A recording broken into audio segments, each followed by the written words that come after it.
Hello everyone, this is Loco S, and today's video we're going to be going over mission planning 101 and the basics. I'll be doing more advanced topics about like fuel management, weapons planning, and navigation planning, and all the other stuff in a future video. But I just want to start off this, at least this thought of training of videos by going over the basics.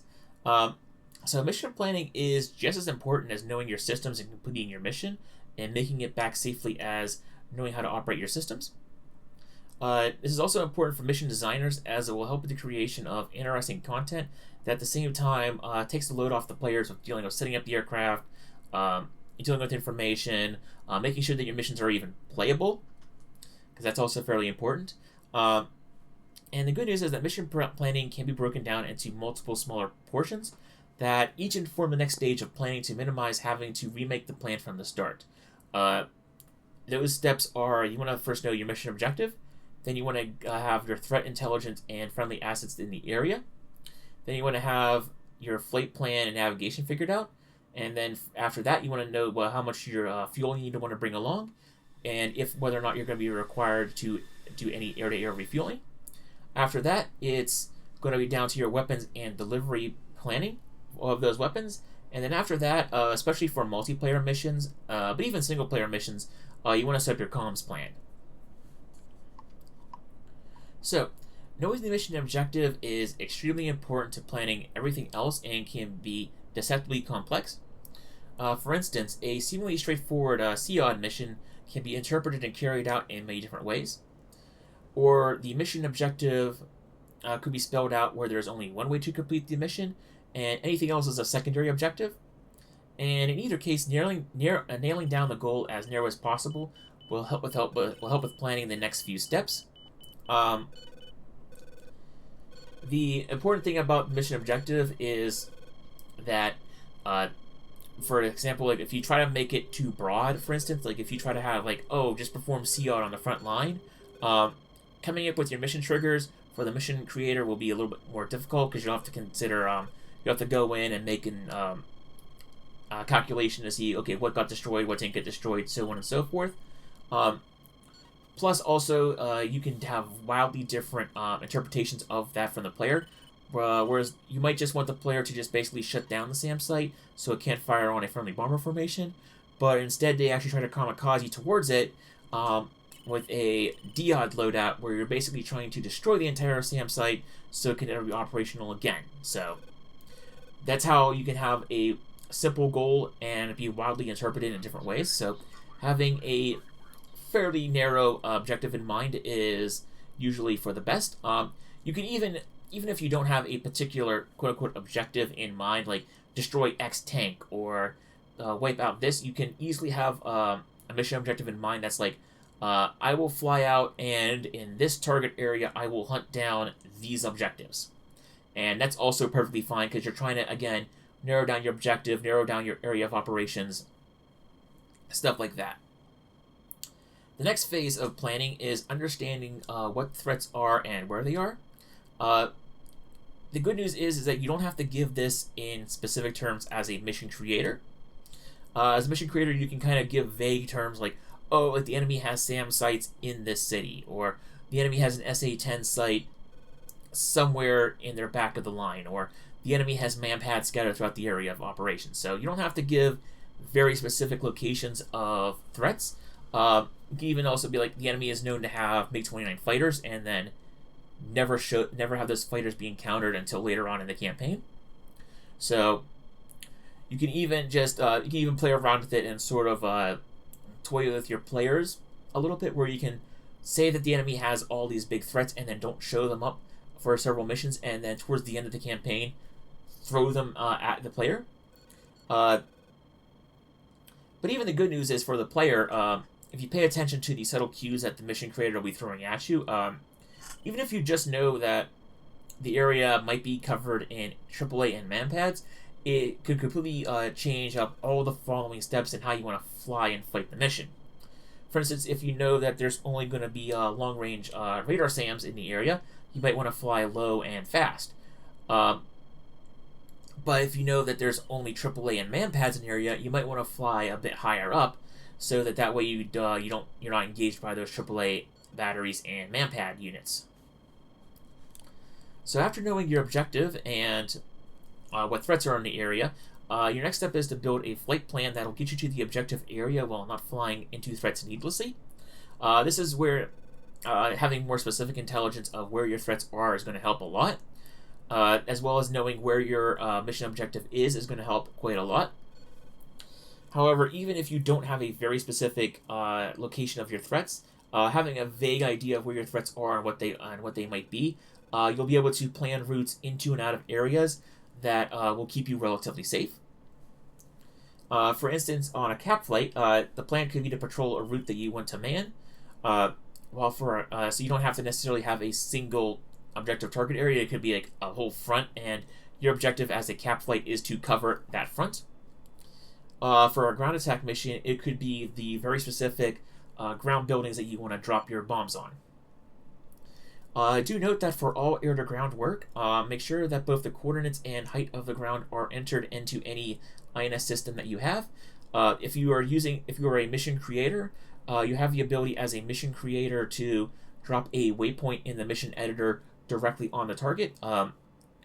You want to make sure the waypoint is on the target and that the ground altitude is basically set to 0, and then that way your player's aircraft, their systems will be able to slew onto that waypoint and onto the ground. If you set the waypoint altitude to anything above ground level, the camera will end up pointing into the sky above that target and not actually onto the target itself. So keep in mind, if you have things like your Vipers, your Hornets, your not necessarily Tomcats, they don't think they have altitude in their waypoint systems. It's your Hornets, your Vipers, your Warthogs, your Harriers, aircraft like those that have an INS system with a waypoint. Make sure you set your target waypoint to ground level to make sure your systems are looking at the correct point on the Earth. Also, when building a flight plan, you want to make note of any navigational frequencies that will be useful. TACAN stations, ILS systems for your air bases, ICLS for your carrier ops. If you're doing a carrier op, you want to make sure you note your ICLS and most importantly set it up on your carrier. ADF beacons are also implemented on the map, and you can also include those into your navigational briefings. Those will be very important to note, like on either your briefing page or your knee pads if you got them. That way, when your players are starting up, they can immediately tune into all those frequencies and have them ready to go. Those navigational frequencies, by the way, for TACAN and ADF beacons are very important for older generation aircraft like F-5E Tiger IIs, because they don't have an INS system and they're entirely reliant on radio navigation, HSIs, and compasses and maps to navigate. So very much make note of those for your older aircraft in your missions. Once you understand your flight plan and you design it around the threats, and you're able to design the flight plan to get to the target and then away from the target back home, you want to figure out how much fuel you want to bring. While flying fixed-wing aircraft, it's generally rare that you'll start with less than 100% fuel, so if you think your aircraft on its own internal tanks can do the mission, you don't have to necessarily worry about bringing on an external tank. And really, the only reason you want to bring less than 100% internal fuel is if you're trying to do a mission where you're trying to do a very short takeoff on a runway. So, like, for instance, you're taking off from a runway that's not meant for military aircraft, like a civilian prop plane local airport, or you can have some scenario where, for instance, the runway is half bombed out and you only have half of a runway to take off from. You could then maybe justify having your aircraft defueled a little bit to actually be able to be light enough to take off in a shorter distance while carrying the needed payload to do its mission objective. The only other real reason to use a lower fuel load is if you're creating missions for air-to-air refueling practice, and in that case, you will want to defuel your internal tank, so that way, when you go up to meet the tanker, you actually have a decent bit of amount of fuel to refuel with, or a decent amount of empty space in your tanks to refuel with. The bigger question, however, for your shorter range aircraft, especially aircraft like the F-16C and to an extent the F-18C Hornet with its relatively smaller internal fuel tanks, is how many external tanks you want to carry onto the aircraft. Generally, with the F-16 and F-18C, you'll want to carry at least one extra bag for most of your missions, just to make certain that you have enough range to actually get out there, do your mission objective, fight, and navigate back. Aircraft also, like weirdly, like the F-15C and the Tomcat also have dedicated fuel tank pylons. You might as well use them. You have them equipped, so you might as well use them. And that way you'll get a whole bunch of extra range out of those aircraft as well. Keep in mind also, when designing a mission for your AI aircraft, always give them at least 2 extra external tanks. The AI aircraft are notorious for going into full afterburner to catch up with players and other AI members, and thus they end up burning through a significant amount of your fuel reserves. So it's entirely possible that AI aircraft will abort the mission halfway through because they've literally spent the entire mission and afterburner trying to catch up to a player who is only just at like 99% mil power. So keep in mind that you might want to also add in 2 external tanks in to an entire flight if you're having a player with AI aircraft, just to give the AI aircraft more fuel so that they don't abort the mission halfway through because they ran out of fuel. The good news is the last we're on to like the last 2 pages. Now you're going to have to balance the amount of external tanks that you carry with your ordnance load. So that's the next thing we want to talk about. Is the last thing to note is first off, with your weapons, make sure you're picking out the right gun ammo. That does sound a little bit odd, but it is actually kind of important, especially if you're doing air-to-ground work. High explosive rounds are good against aircraft and light armor, but if you're trying to take out anything that has even a little bit of, or a medium amount of armor or a moderate amount of armor, you want to go to armor-piercing or SAFI rounds. So you definitely want to keep that in mind when you're loading up your aircraft. You want to make sure, if you're going to be mostly flying against aircraft that have IR-guided missiles and man-pads in the area, you want to do your players a favor and basically get rid of all of the chaff in your countermeasures suites and replace them all with flares to make sure your players have plenty of flares to deal with IR threats. Again, when it comes to weaponeering, you want to pick out... you want to basically carry only the amount of ordnance that you need to carry. It's not a bad idea to carry some extra ordnance. It's a little bit better to carry a little bit extra than not enough. But you don't want to go overboard with the amount of ordnance you want to carry, because too much ordnance will slow down your aircraft with excessive weight and drag. And you might not be able to take off in certain runways if you overload your aircraft with too much ordnance. Plus, you might end up putting too much ordnance on the aircraft and not enough fuel. So you might have to sacrifice some ordnance for fuel, depending on what the mission is. So you're going to have to find that right balance between fuel and ordnance on some long deep strike missions. So, other things to note when it comes to the actual ordnance itself. Unarmored and very lightly armored units are great targets for unguided weapons, as splash damage can kill them relatively easily. So your Mark 80 series of bombs and your Zuni and Hydra rockets are great for very lightly armored units and unarmored units. However, modestly armored ground units and heavily armored ground units like tank need guided weapons to get the direct hits needed to kill them. You can use heat rockets and armor-piercing gun rounds, but those tend to not be 100% reliable, and you might not get reliable kills with those. So for your modestly armored units and your heavily armored units, stick to things like GBUs, Mavericks, things along those lines. Also, keep in mind that when you're designing if you have a mission designed, or you're on a server and the mission is and the mission weather changes between server reset through server reset, keep in mind the weather when selecting the weapon seeker type. TV sensors, for instance, don't work at night. and you can't laze targets through fog banks or clouds. Those are just all the various numerous problems you will have with sensors and weather conditions. So make sure you're picking the appropriate sensor type for the weather conditions that exist. And also keep a note for your strike missions. Moderately sized buildings and bridges need at least a pair of 1,000 size bombs.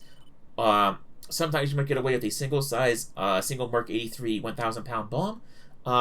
But ideally for your ground attack mission, you want to go for your GBU 10s or your your Mark 84 2,000 pound dumb bombs. As those are the only weapons that are actually coded to be able to damage large buildings and bridges. Bunkers. We're not talking about the pillbox bunkers, but the actual like larger bunkers that are in game that are like command bunkers and communication bunkers in game. Those can only be killed by bunker buster bombs like the GBU 24 laser guided bunker buster. The last thing to note in mission planning is to set up a comms plan if you are flying in a multiplayer mission, or you are a mission creator and you're doing stuff with radio command transmissions where you want the player to communicate with ground units and receive information over the radio. You want to make sure you have a comm plans set up. Single player missions, if you are the pilot, the mission creator should be giving one to you.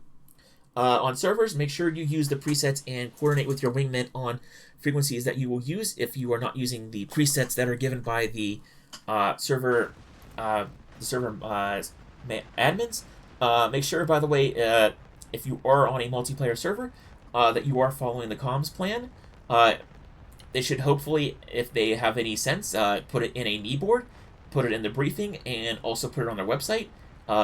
It should be relatively easy to find. You can always ask in the chat to also bring up and ask what are the comm frequencies, and hopefully someone will respond with them. So make sure you're using your comms plan if you got one, and if you're creating those missions, make sure to come up with one. Make sure if you are also creating a comms plan to put as many of the frequencies into presets as possible to make it easier for players to use the comms in game. Also, I should mention, as a PSA for anyone using SRS on multiplayer servers, make sure before you start your DCS to update SRS. And also, when after an update and you're playing around with settings with the SRS program, you want to make sure you turn down the input gain on the mic at least a bit, if not by quite a bit, to start off with. Before doing a comms check to make sure you don't blow out everyone's eardrums. And then after that, if everyone says you're too quiet, then you can inch your SRS settings up, so that way people can hear you in-game. And that's it for Mission Planning 101, the basics. I will be doing more. It's probably going to be a while before I come back to this topic, but I really want to come back to this topic because it's a really interesting one, especially when it comes to like figuring out your fuel load, your weaponeering, which is basically the field. It's sort of like a field of study almost of what weapons to use and what employment profiles against what targets. Also, building a flight plan can be really interesting, especially if you have to use a whole bunch of radio navigation equipment to actually navigate around. So there's plenty of fun stuff here to explore, but that'll be it for today. This has been LockOS, and I'll see you all around.